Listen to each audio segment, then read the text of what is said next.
What's happening, my Jacked family? Coach Scott here, jackedafter40.com. Welcome to another episode of the Jacked After 40 podcast. We are changing things up here. I got my client, my friend, my brother, Aaron Sanchez on with me today. This is going to be a regular occurrence. Aaron is going to be a consistent guest or co-host, I guess you could say, on this Jacked After 40 Life podcast. We share so much similarities, not just in our physiques. We're very similar in stature. I think, Aaron, you're about 5'8", right now, around 155 pounds shredded. I'm 5'6.5", 5'7", but 150 pounds, pretty damn shredded. But just our life views, we're both just trying to become better versions of ourselves in all areas of our lives. We're very grounded, we're somewhat spiritual. So we have some deep conversations as coach-client relationship, as friendship conversations as well, just trying to bring out the best in each other. And I just thought that having Aaron on a consistent basis here with me, just sharing our experiences from the week, our experiences from our training, experiences from life, just how our physical transformations are used kind of as a metaphor for improving all aspects of our lives, and just kind of sharing the ups and the downs. I think you guys, our fellow men over 40, are going to resonate with some of the conversations that we have. So thought this would be a great way to take the Jacked After 40 podcast to a next level and give you guys even better benefits than we've ever experienced before. Aaron, my brother, thanks for joining me, man. Yeah, it's great being here. I'm excited to get this started. It'd be a lot of fun. We do have some deep conversations. I love our fucking talks that we have basically on a daily basis. I think you've helped me grow. I know I've had an impact on you as well. Let's so I mentioned you're like 155 pounds shredded right now, 5'8". Tell me a bit about your background, because I think a lot of people look at us, they'll look at our pictures right now and think, man, we've been shredded all our lives. It's somewhat easy for us. Just a brief background on your history here, and especially absolutely, your body.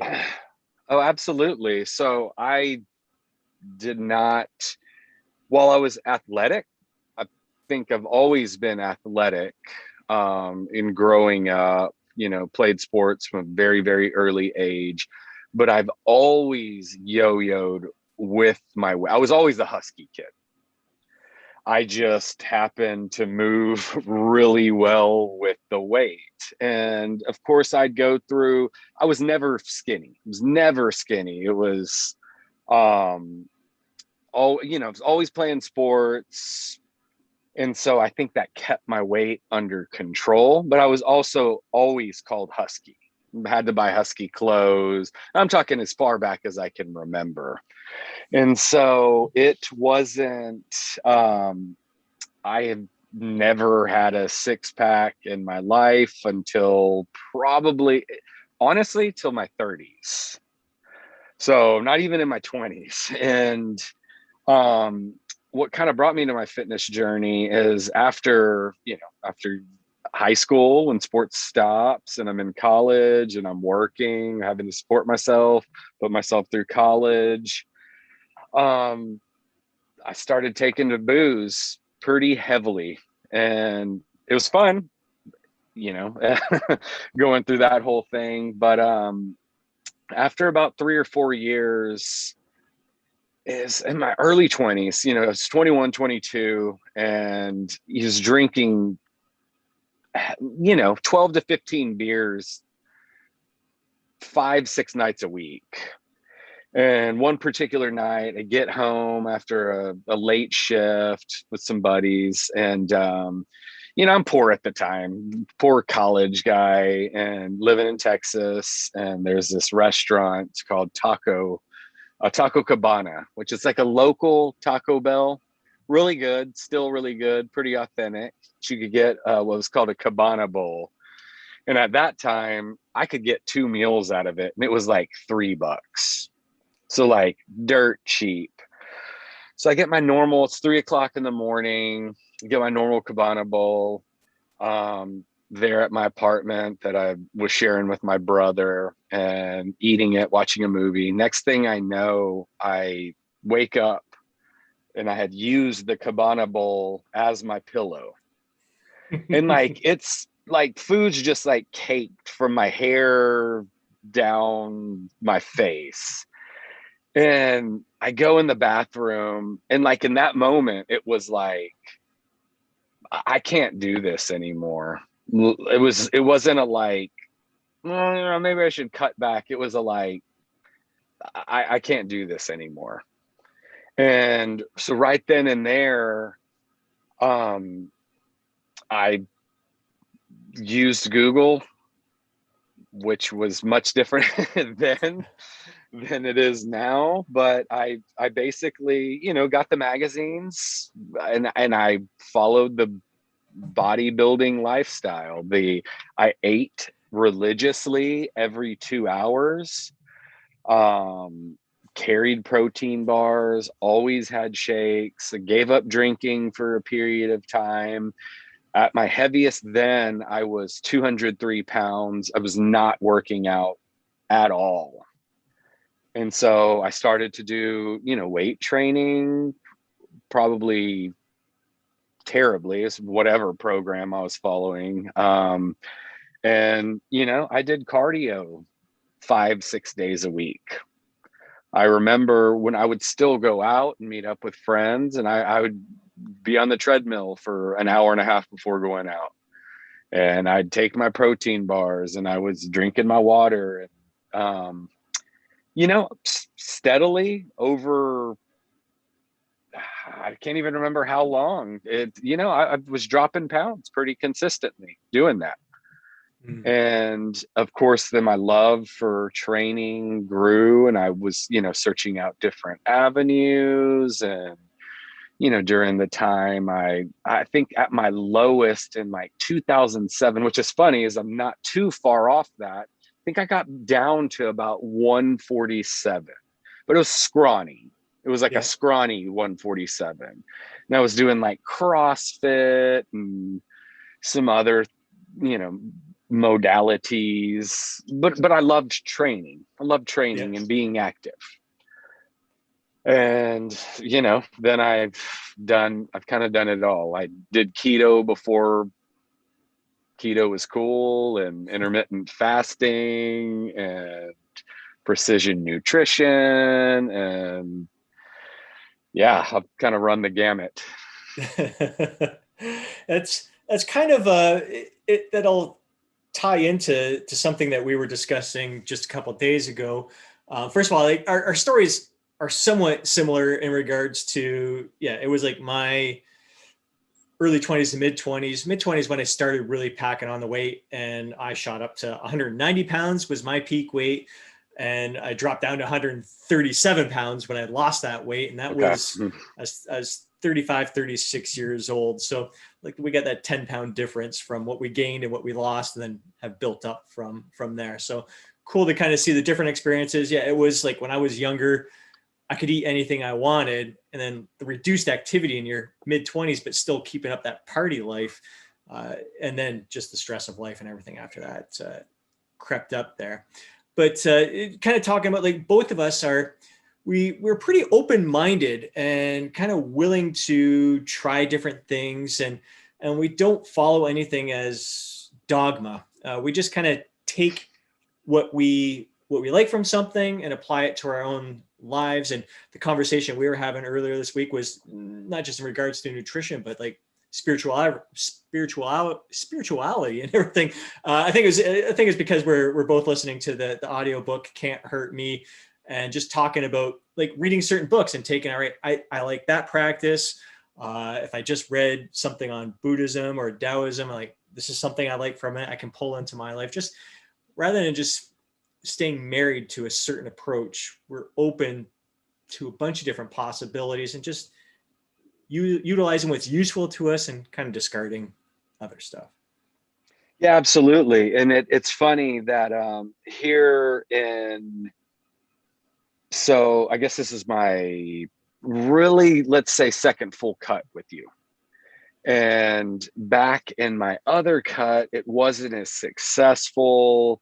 And I think now that I've got a little distance from it, and it kind of happened towards well, I guess we're still in the pandemic, but kind of towards the tail end when things were kind of opening back up. And I think, I don't think, I know now that I was just like, I myself kind of abandoned my philosophy, and I did it all in the name of experimentation, but I kind of got away from what I know works for me. Whenever I'm super stressed out or life is like very, very hectic, I have my keep it simple stupid diet, the things I'm eating, the things I know work for my body, the things that fuel my activities, my mood, all of those things. And I kind of got away from it.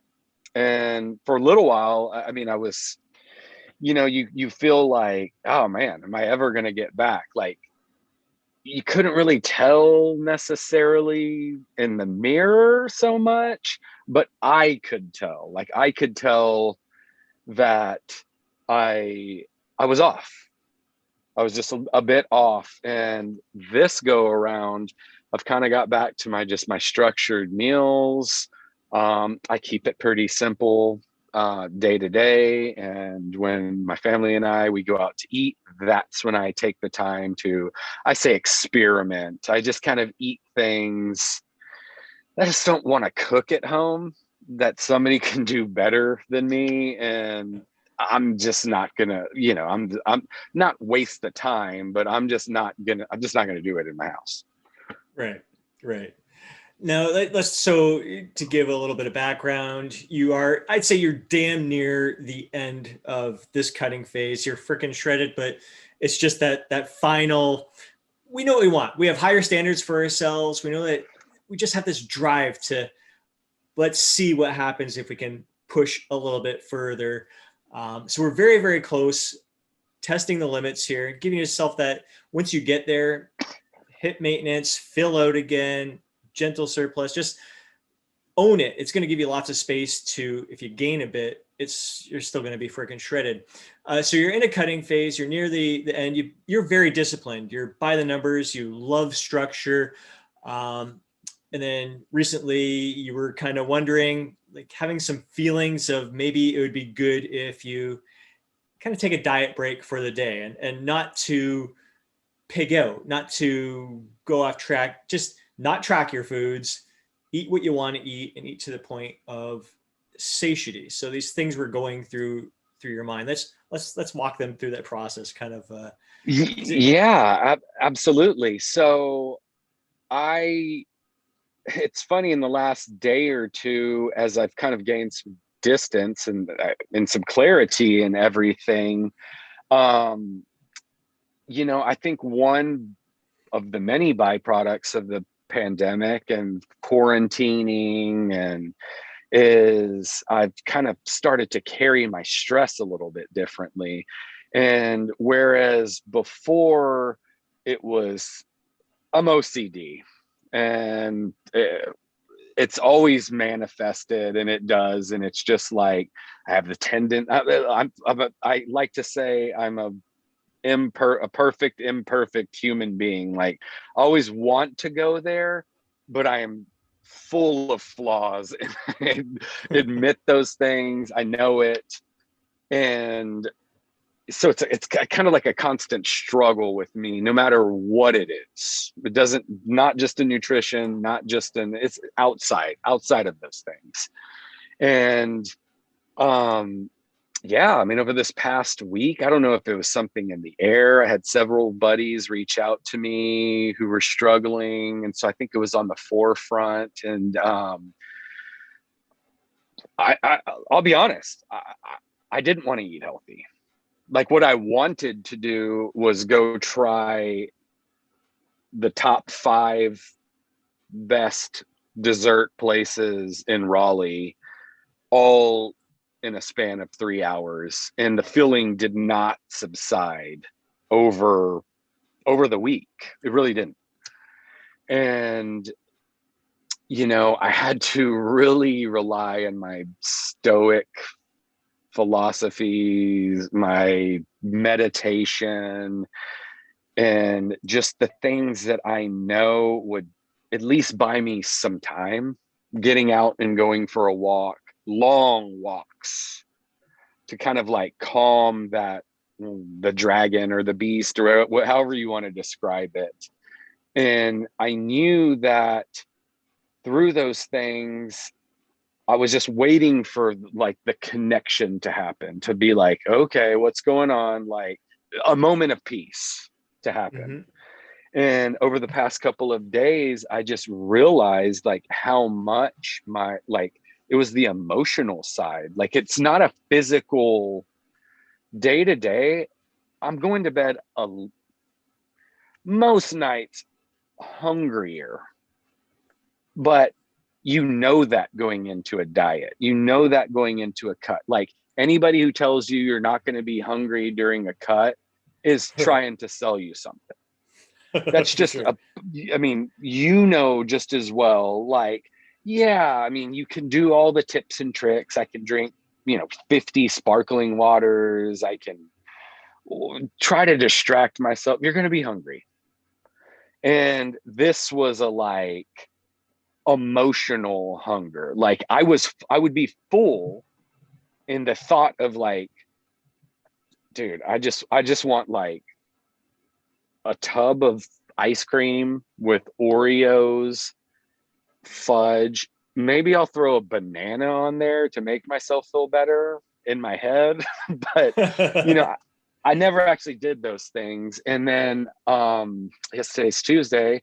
Yesterday I woke up and I realized how much my emotions were playing with me. And, today I've gained a little bit more distance, a little bit more clarity. And it's like, now, actually earlier today, I walked by one of the same ice cream shops that I tried to go to. And it's like the universe was like looking out for me, because like I tried to go and do those things. And I like ran into roadblocks, literal roadblocks that like made me detour. And I just like couldn't go and do the things I wanted to do. And I walked by one of the places today and it's fully open. And, I didn't have the desire. It just wasn't there. It's just as fast as it came on, as strong as it came on, it just left. And it was really weird, but it was like very validating. And it's like one of those things that I still need to reflect on, write down, circle this date, circle this time frame, because when those times arise again, and they will, when stress kicks back up or whatever happens. But it was kind of a cool experience to not give in, and to kind of now having approached it from the opposite side, instead of like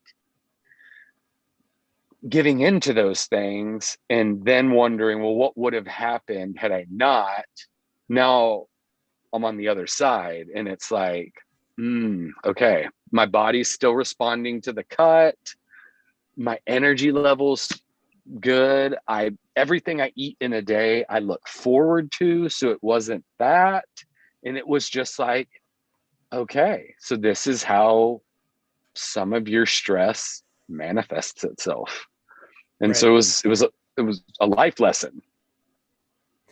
I love your heightened sense of awareness, and I love that you have open dialogue about your thought processes and what's going on, because you were very open with me and like saying like, do I just need to suck this up and just stick with my normal routine right now, or like if I do not track today and just go by how my satiety levels and everything and enjoy certain foods, whatever the heck I want, will that help me finish this in a much better place mentally, physically? Like it might help me hit that finish line a lot stronger than if I just continue to push through it. So you were kind of aware. It's almost like you're talking to yourself through the whole process as well, just going what's on your mind. And you mentioned like you had a shake and then you got to the point, you got through your day yesterday and it's just like, you know what, I'm good. Like I don't need anything else. And you pretty much hit Yeah. your, And that was a win for me because, I think so many times, and I want to apologize in advance because I don't like speaking for anybody else. Like, hopefully from what I say, people can, take what they like, disregard what they don't. It's all a personal journey, though there's shared experiences, right? We're all the same earth together. And I think a lot of the times we have a lot of the same struggles, even though we're all individuals. And, part of that, it really was over this last week, it seemed that like meditation and my philosophy practices and the reading and the journaling and all of the things you're supposed to do. And you read those things and you're like, yeah, that makes sense. Well, it all kind of clicked.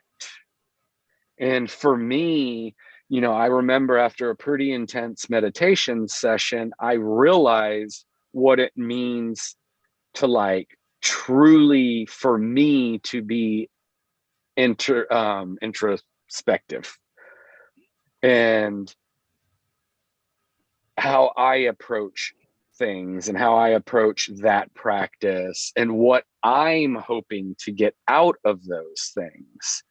Because I've read the quotes before, I respond to those, but it's like, it's not that I didn't want to believe them, but it's like they really hit home in this period of time. And, kind of going back to, I kind of let go. Like I realized today that like, if we were to say, okay, we can switch to maintenance, like I'm happy with this, how this cut went and my progress, and I can push or not. So I'm really just I'm just taking it day by day. And the emotion for me has now been removed. Like I understand I'm going to be doing this hopefully until I die in some form or fashion. Like if you take away my legs, I guess I'm just moving to all upper body. And if you take away my arms, I'm just going to shift to lower body. Like I'm going to constantly be doing this because it helps me to be a better father, a better partner to my wife, a better friend, a better son. It just helps me mentally. And so it didn't become this like there's this end date. And I think as human beings, sometimes those deadlines do help us. But like in this process, in this past week, in this real bad struggle over the weekend into today, it was a like, I don't care. Like, I'm just going to take it day by day. And it's been, I couldn't have scripted it better, to be honest. right.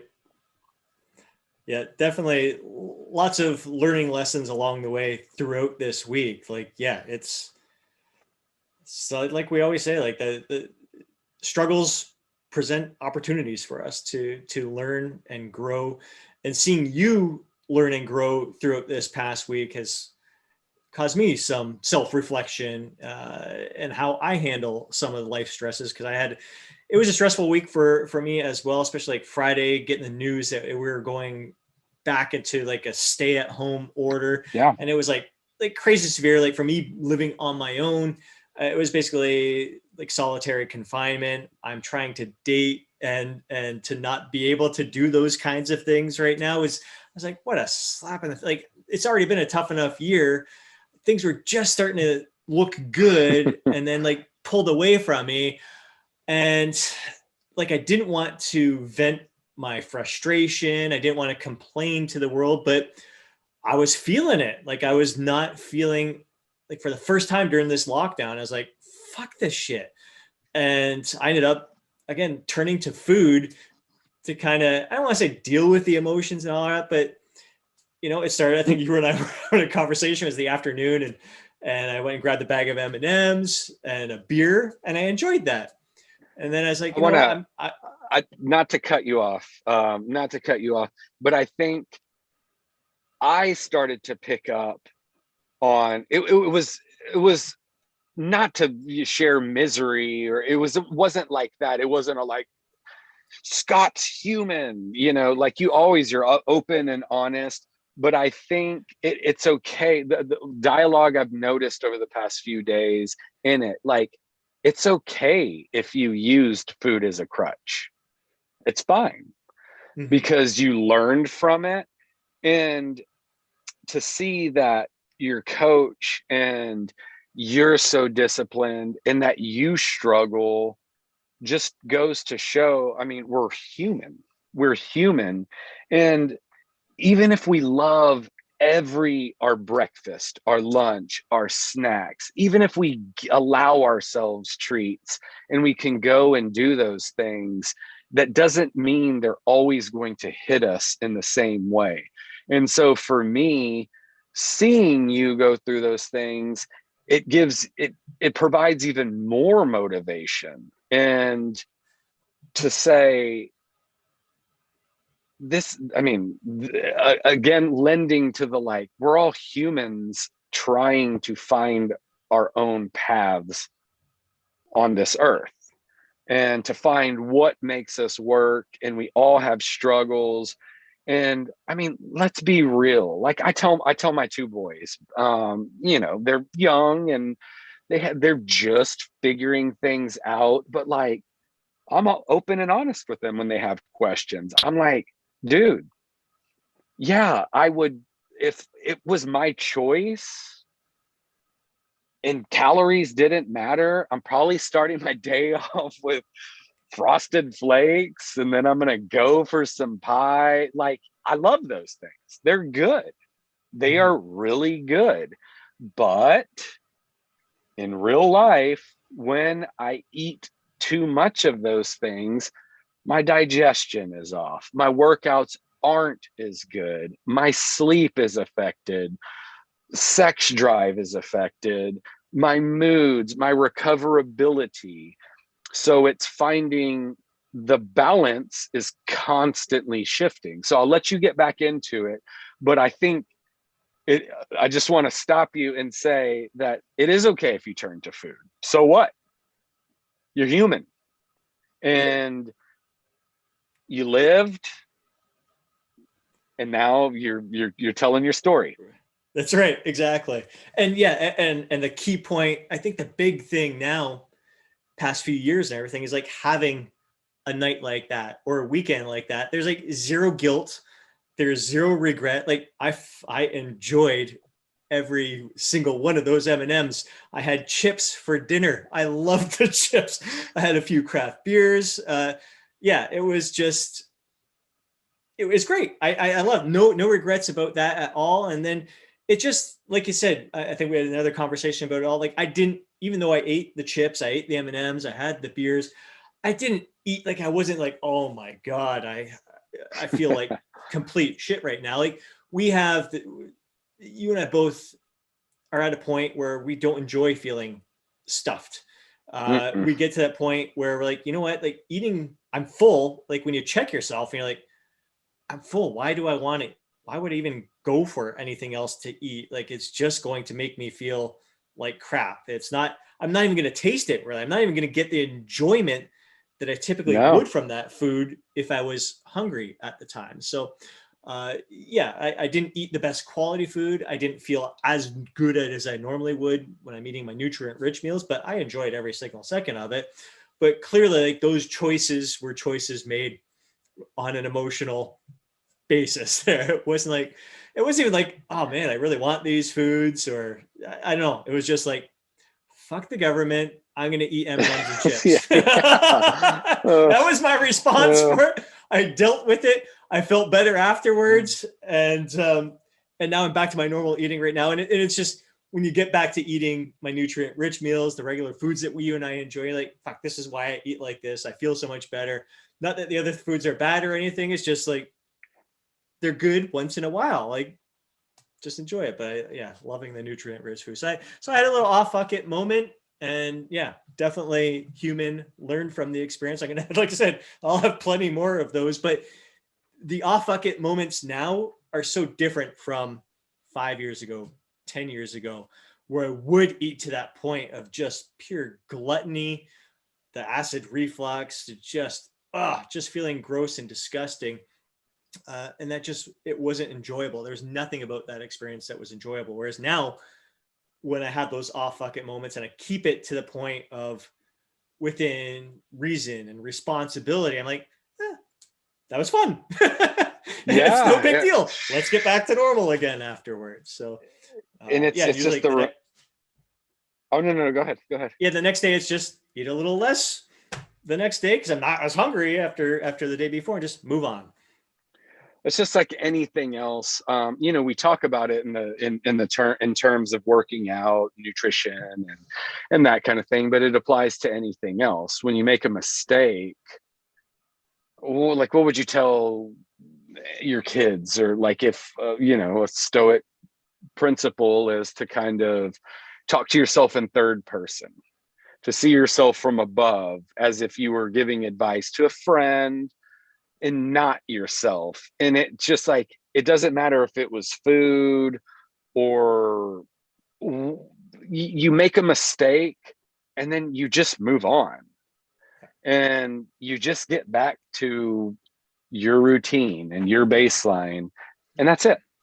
And that's what this past week was for me. Like, I handled it much different, but I remember back in November, again, super stressed out, was really missing family, and I just didn't process things very well. And I turned to food, and I had to sleep sitting up. I was so full. And like, that's I reached the point where it's just like, we're after the fact, when you like snap out of it, you're like, I didn't even, it's like alcohol. What do they say after the first, you taste the first two, and then after that, it's just like, it doesn't even matter. You're not drinking for the enjoyment of your drink. You're drinking for something else, and which is fine, to each their own. But like, I didn't taste half of what I ate. Right. And that is where you're like, all right, let's examine this. And yeah, I just don't want to feel that way anymore. Yeah, exactly. Same realizations I came to a few years ago. And I hear from many other our fellow men over 40 have gotten to this point. It's just, it's not a good it's not a good feeling, but you got to go through those experiences to realize that, this is just not as enjoyable as it's not living a little. It's like, it's more of a negative thing than a positive thing. And it's just, when you have that self-awareness, that little bit of reflection, it's a huge difference from how a lot of people handle a day like that is the guilt. And because of that guilt, they'll either continue pigging out even more and more. Why, I already blew it. Why not just keep it going? Or they'll just throw in the towel and say, this happens to me every time, I'm just going to give up, rather than, you know what, it is what it is. It's in the past. The only thing you control is right now, in this moment. Get right back to where you were. Exactly. And simple. I think I mentioned to you yesterday, we both of us could have easily really just said, fuck it, like, and lockdown, and I can't do that. Like, just a day turn into 2 days, turn into a week, turn into 2 weeks. And it's like a vicious cycle. But I think we both had enough of a like reflection period to where it was a like, I'm not living my best life here. Like, I had fun, and now it's time to work again. Like, it's time to get back to what's going to get me to the next level of where I want to be, not just in training, but beyond in my life, and not to stop the progress because whatever, life got hard or there's a lot of stress. There's just healthier ways to deal with it. Mm-hmm. Absolutely, 100%. That's definitely going to be a theme throughout our future podcast here, where you and I, we're trying to level up in all areas of our lives. We want to become better. We know we've barely scratched the surface of our human potential. We're not talking like packing on tons of muscle, getting even more shredded, like crazy, freaking ridiculous shred. We want to grow in all different areas. So that's going to be a big theme in our podcast, leveling up while sharing these lessons, these human lessons that we're going through along the process to help us level up. So, dude, this is a lot of fun. There's so much more. We went through a lot this week, a lot of great conversations that we've had that we can touch on. We're just going to continue the conversations next week, share insights from our training, share insights from our meals, just our life, all that kind of fun stuff. I love just shooting the shit with you here and talking about the process and helping each other through our own experiences. And as a Jacked After 40 collective, hopefully our fellow bros are nodding their head, like realizing, hey, fuck, these guys are just like me as well. We're all in this together, learning from each other. So I'm hoping that everyone is going to drop some comments down below to share some of the struggles and learning lessons that they experienced throughout the week. And if you enjoyed this podcast, please do us a favor and smash that thumbs up button. If you know a fellow bro over 40 who would benefit from listening to today's podcast, do them a favor and share it with them. Aaron, any closing words? No, I'm excited. I'm excited to continue the chats and, bring in other elements as well.